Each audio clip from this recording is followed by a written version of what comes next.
Salam, hörmətli tamaşaçılar. Ednews TV efirdədir. Vətəndaş mövqeyinin qonağı politoloq Tural İsmayılovdur. Salam Tural müəllim, xoş gəlmisiniz. Salam Gülşən xanım, xoş gördük. Tural müəllim, biz ki Gürcüstanda seçki bitdi. Gürcüstan Qərbin arzusunu ürəyində qoydu.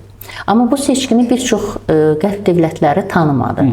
İstəyərdim mövqeyinizi bildirəsiniz. Təşəkkür edirəm. Əvvəla Gülşən xanım, mən bu xüsusi vurğulamaq istəyirəm ki, Gürcü arzusu hakimiyyətə gəldikdən sonra doğrudan da Gürcüstanda çox böyük reformlar həyata keçirdi. Sözün açığı etiraf etmək lazımdır ki, uzun illər təəssüflər olsun ki, Gürcüstan Qərb imperialistlərinin maliyyə maxinasiyalarının həyata keçirdiyi bir platform halına gəlmişdi və Soros və ona bağlı olan fondların bir çoxu Cənubi Qafqaz və Asiya ilə bağlı bir çox rəngli inqilab ssenarilərdə daxil olmaqla təhlükəli layihələrini həyata keçirmək üçün Gürcüstanı bir maliyyə mərkəzinə çevirməyə çalışırdı və adətən bilirik ki, artıq bir çox ölkələr bu xaricdən bəlli imperialist dairələrin QHT-lər və müxtəlif dırnaqarası fikir institutlarını maliyyələşdirib, onların milli identikliyinə və dövlətçiliyinə qarşı hücum elementlərinin qarşısını almaq üçün qanunvericilik aktları qəbul ediblər və bu birbaşa maliyyə daxil olmalarını əngəlləyir. Amma Gürcüstanı sözün kobud mənasında açıq bazara çevirməyə çalışırdılar və regionun hər yerindən gedirdilər, Gürcüstanda maliyyələşmə həyata keçirirdilər və eyni zamanda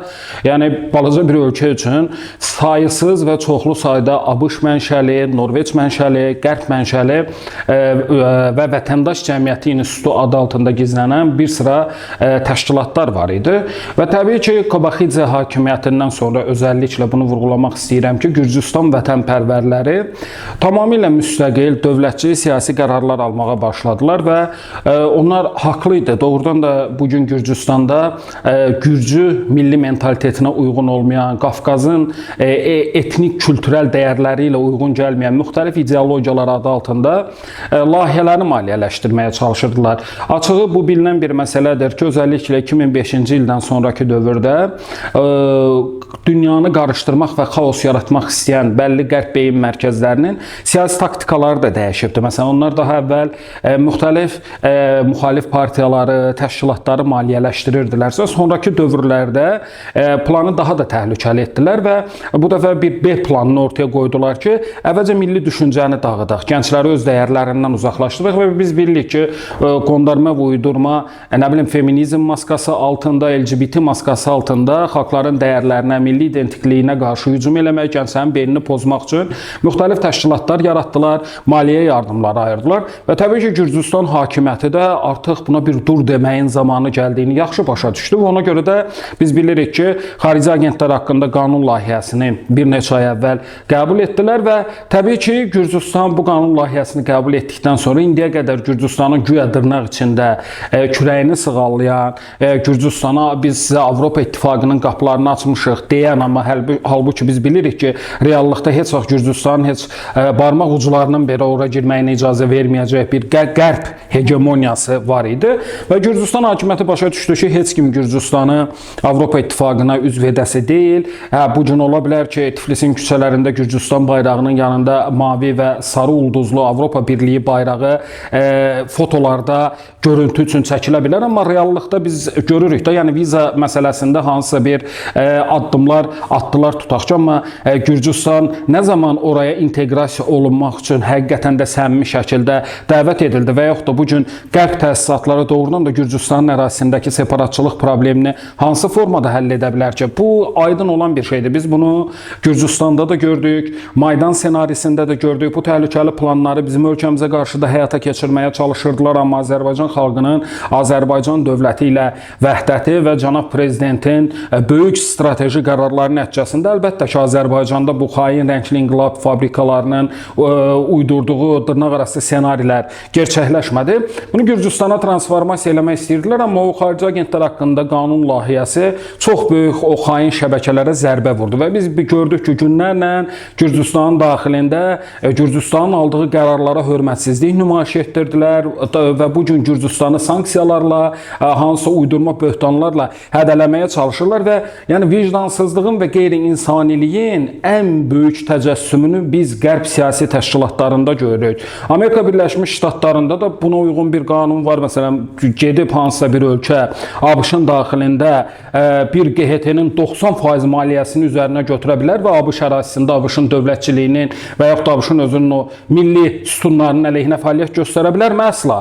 Kanada bunu qəbul edib, nə bilim, özünü demokratik qərb kimi bizə sırmağa çalışan Fransası, Belçikası. Necə olur ki, sizə olar, amma Gürcüstana olmaz və yaxud da Gürcüstan indiyə kimi sizin o at oynatdığınız, nə bilim, Sorosların orada 100 hoqqalardan çıxdığı platforma olanda Gürcüstanı alqışlayırdınız, Gürcüstana göyə qucaq açırdınız, amma orada Cənubi Osetiya ilə Abxaziyanı parçalayırdılar. Amma indi Gürcüstan bir dövlətçi qərar alır, haqlıdır. Gürcüstan əlbəttə ki, qəbul eləmək istəmədi ki, onun ərazisi oyuncağa çevrilsin, onun ərazisində kimlərsə gəlib Gürcü gənclərinin, Gürcü xalqının milli kimliyini pozmağa çalışsın. Bu qanun layihəsini qəbul elədi, hələ gec qalmışdı və Kobaxidze duruş gətirdi. Yəni həmin dövrdə bütün o Soroslu tör-töküntülərin mübarizəsinə qarşı xalqı ilə bir yerdə ayaqda durmağı bacardı və biz bilirik ki, artıq Gürcüstandakı seçkilərə çox qısa müddət qalmış. Gürcüstan güc strukturları da çağırış edirdi ki, ölkəyə qarşı təhlükəli planlar var. Biz o planın nə qədər təhlükəli olduğunu əslində həftənin bazar ertəsi günü, yəni 27 oktyabrda seçkidən bir gün sonraki aksiyalarda da gördük ki, məsələn, hətta burada çox maraqlı tendensiya var ki, oradakı qərb yönümlü təşkilatlarla bir yerdə, məsələn, xanım Salome Zurabishvili də aksiyaya gəlir və legitim səs vermənin nəticələrini şübhələndirməyə çalışır. Yəni, qərbin burada anlaya bilmədiyi bir şey var.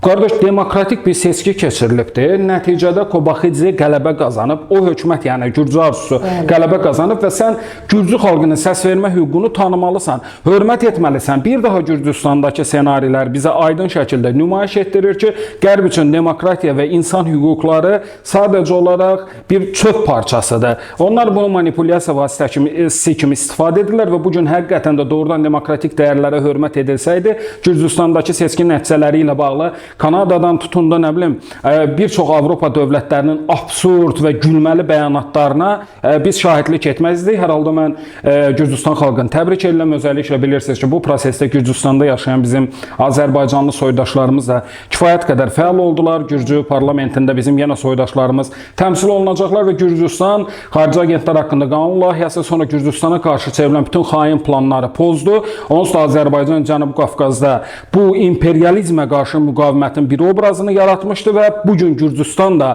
Azərbaycanın bu müsbət tendensiyasını örnək kimi qəbul etdi, yaxşı bir duruş nümayiş etdirdi və indi Gürcüstandan da qovulandan sonra bunların növbəti istiqaməti daha da Ermənistana yönəlmiş olacaq. Əllərində bir bədbaxt Paşinyan qalıbdı, amma bunu da dərk eləyə bilmirlər ki, yəni Gürcüstanı heç vaxt Ermənistanla bir tutmaq olmaz. Nə qədər sən Ermənistana pulun miqdarını artırsan belə, faktiki cümlədə Rusiyanın hərbi bazası var və Ermənistan Rusiyanın tarixi forpostu simasından heç vaxt qurtula bilməz. COP29 keçiriləcəkdir və onu siyasiləşdirirlər. Sizcə necə olacaqdır bu siyasiləşdirmək, Qərbin güya Azərbaycanla bağlı mesajları, Azərbaycanla bağlı təhlükəli fikirləri? Gülşən xanım, əvvəla mən qeyd edeyim ki, COP29 məsələsi beynəlxalq iqlim məsələsi. Yəni gəlin çox primitiv bir nüansda baxaq. Bir təbii fəlakət olur, bir daşqın olur, bir torpaq sürüşməsi olur, bir zəlzələ olur da və orada o təbii fəlakət olanda heç kim siyasi ideologiyaya baxmır. Orada sağçısan, solçusan, nə bilim, liberalsan, milliyyətçisən deyil. Orada hamı ölüm qorxusu yaşayır. Orada insanlar ölür. Türkiyə qardaş ölkədə baş verən zəlzələ biz xatırlayırıq. Minlərlə insan tələf oldu və onların partiyallığı, kimliyi heç o təbii fəlakət anında sən oradan sağ çıxmağı fikirləşirsən. Orada düşmənçilik, nə bilim, ideologiya hamısı keçir arxa plana. Və bu gün doğrudan dünya çox təhlükəli tendensiyalara daxil olubdur. Siz fikir verirsinizmi? Qlobal istiləşmənin həddi nə qədər artıbdır? Antarktidada buzlaqların hər gün demək olar ki, sayında nə qədər azalma var? Dünya okeanında vəziyyət ciddidir. Xəzər dənizinin özünün suyu ilə bağlı dəfələrlə çağırışlar eləyir. İqlim dəyişmələrinə fikir verin, yağıntıların norması nə qədər çoxdur və bunlar arxa-arxaya gələn proseslərdir. Torpaq sürüşmələri, digər təbii fəlakətlər. Yəni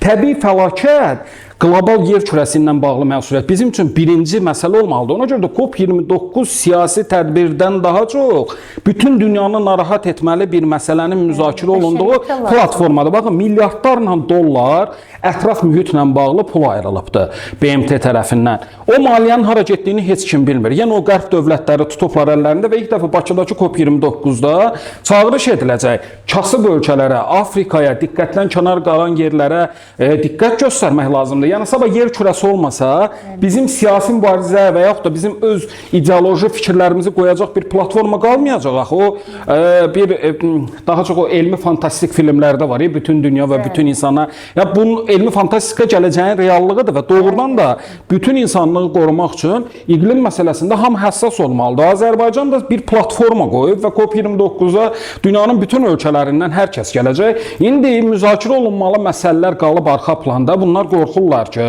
Bakıdakı toplantıda hesab qoyulacaq ki, hanı qlobal iqlim mübarizəsinə ayrılmalı olan milyardlarla dollar pul.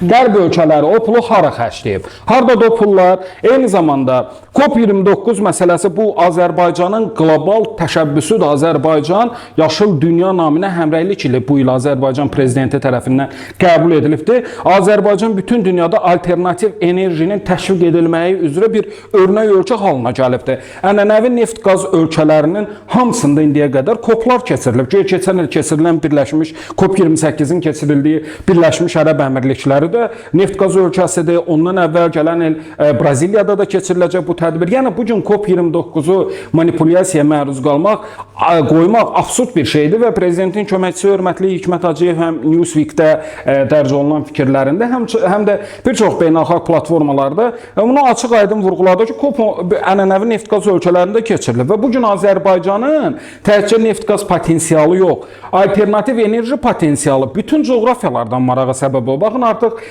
bir neçə ildir ki, Cənub Qaz Dəhlizi Məşvərət Şurasının iclaslarında Azərbaycanın külək günəş enerjisindən danışılır. Bu gün Səudiyyə Ərəbistanının ən böyük şirkətlərindən olan Akva Power Azərbaycanın Xəzər dənizinin külək enerjisindən danışır. Oraya investisiya qoyur. Bilirik, Birləşmiş Ərəb Əmirliklərinin dünyaca məşhur Mastar şirkəti Azərbaycanın alternativ enerji bazarına maraq göstərir. Yəni COP29 bütün dünyanın narahat etməli olan bir məsələdir. Əksinə Azərbaycana dəstək olub, əl-ələ olub. Biz burada yer kürəsindən danışırlar. Bu gün baxın, 5 il əvvələ nisbətdə bu bütün alimlərin, geoloqların danışdığı məsələlərdir. Mən adətən bizdə də görürük o söhbətləri tutaq ki, görürsünüz daha yağışlar əvvəlki kimi yağmır da. Məsələn 2 il əvvəl də yağış yağırdı, amma bir sutka dayanmadan yağış yağır. Zəlzələlərdə məsələn tələfatlar elm və texnikanın bu qədər inkişaf etmədiyi dövrlərdə daha az idi, amma demək olar ki, artıq bütün indi bizə yaxın olan bizim öz ölkəmiz, təbii qardaş ölkə Türkiyədir. O zəlzələdən sonra da baxın, məsələn bu həftə içi Adanada 5 bal gücündə, yəni əvvəl kiçik tektonik hərəkətlər necə olurdu? Bunun statistikası var da. Məsələn 2 bal, 3 bal. İndi baxın 5 baldan aşağı demək olar ki, bütün dünyada kiçik hərəkətlər olur.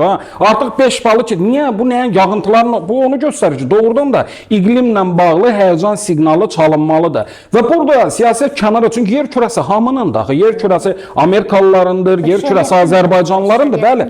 İndi bunu siyasiləşdirmək, bugün Beynəlxalq Cinayət Məhkəməsinin hakimi olduğu dövrdə Virginia'nın offshore hesablarına uğurladığı pulları daşıyan Luis Moreno Ocampo kimi beynəlxalq səviyyəli bir dələduzu gətirib, erməni lobbisinin əlində kukla eləyib, COP əleyhinə kampaniya aparmaq Ermənistanın riyakarlığıdır. Göy Ermənistan baş naziri Nikol Paşinyan arada bir velosipeddən düşüb açıqlama vermək istəyəndə deyir ki, bəs biz COP məsələsində Azərbaycan dəstək verdi. Necə dəstək vermirsən ki, sən COP əleyhinə fəaliyyət aparan Ocampolar, Rasmussenlər və digər qlobal anti-Azərbaycan şəbəkənin hamısı Ermənistanda yedəklənir və yaxud da bu gün Avropa parlamentindəki vicdanını pula satan adamlar, bunların qərb dəyərləri, bunların təqdim elədiyi qərb dəyərləri budur da elə.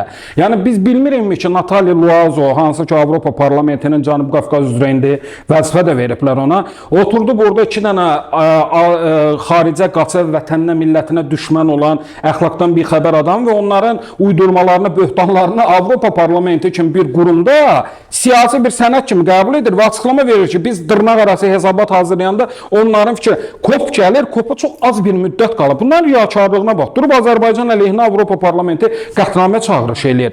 Deməli nədir burada məsələ? Qorxurlar hamısı. Çünki niyə mən yenə deyirəm, baxın, bəlkə də bu məsələyə bizdə siyasi ekspertlər çox az toxunub.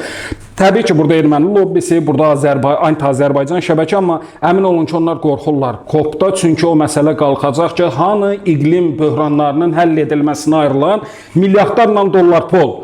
Fransa hara xərcləyib o pulu? Amerika hara götürüb o pulları? Hanı o pulların? Dünyada iqlim təhlükəsizliyinə hansı? Onlar Azərbaycanda o məsələnin müzakirəsindən qorxduqları üçün COP-a sayılı günlər qalmış Avropa Parlamentini çeviriblər bir tamaşaya, bir siyasi komediya şousuna. O baxımdan mən hesab edirəm ki, COP29 ərəfəsində Azərbaycan əleyhinə aparılan kampaniyaların heç bir əhəmiyyəti yoxdur. Azərbaycan bu dünya səviyyəli tədbirə layiqli ev sahibliyi edəcək. Azərbaycan ləyaqət örnəyi göstərir. Baxın, hansı məsələ? Heç kimin vecinə deyil. Koronavirus vaxtı o danışırlar, bahalı Avropa həyatı, nə bilim, rifah, demokratiya, cəmiyyət. Siz necə mədəni cəmiyyətsiz ki, artıq özlərinə lazım olandan 5 dəfə artıq koronavirus vaksinlərini stoklayıb qoyurdular Lüksemburqda, Avropada, başqa-başqa ölkələrdə soyuduculara. Orada Nigeriyada amma koronavirusdan gündə yüzlərlə körpü ölürdü. Bu necə Avropa cəmiyyətidir? Bu necə sivil insanlıqdır? Və yaxud da Gülşən, və həmin dövrdə hamı sakit duranda, qoşulmama hərəkatında kim bu məsələni qaldırdı? Cənab Prezident İlham Əliyev dedi ki, Afrika xalqları, kasıb xalqları, vaksinlər dağıdılmalıdır, vaksin milliyyətçiliyi olmaz və məhz Prezident İlham Əliyevin qlobal səviyyədəki bu təşəbbüsündən sonra Ümumdünya Səhiyyə Təşkilatının rəhbəri Gebreyesus neçə dəfə Prezident İlham Əliyevə təşəkkür elədi. Bugün heç kimin vecinə deyil, düzdürmü? Hamı Fransa deyəndə Paris, Eyfel qülləsi, romantik şəhər, gözəl şəhər, amma həmin o Paris kimi təqdim edilən Fransanın çirkəbüzü Mayot adasında qanunsuz klinik laboratorici praktiki məsələlər həll edirlər və yaxud da dünyada qəbul edilməmiş sınaqlar keçirirlər və keçən dəfə Bakı Təşəbbüs qrupunun iclasında o adalardan gələn bir insan haqları fəalıyla mən söhbət elədim. Xərçəngin göstəriciləri dünya üzrə ən yüksək Fransanın koloniyası olan adalardadır. Deyir, qadınlarımız, uşaqlarımız qırılırlar. 8-9 yaşında deyir uşaqlar xərçəng xəstəliyinə yoluxurlar. Hamısı niyə?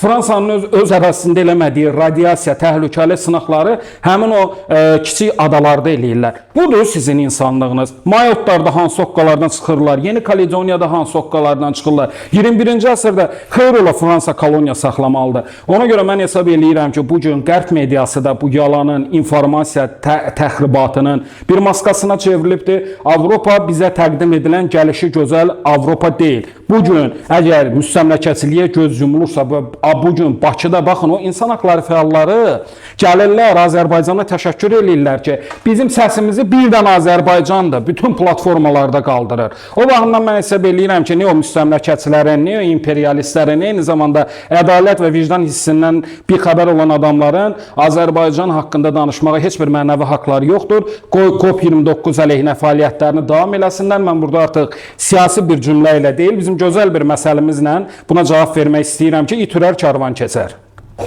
Çox sağ olun. Təşəkkür edirəm. Təşəkkür. Hörmətli tamaşaçılar, bugünkü qonağımız politolog Tural İsmailov idi.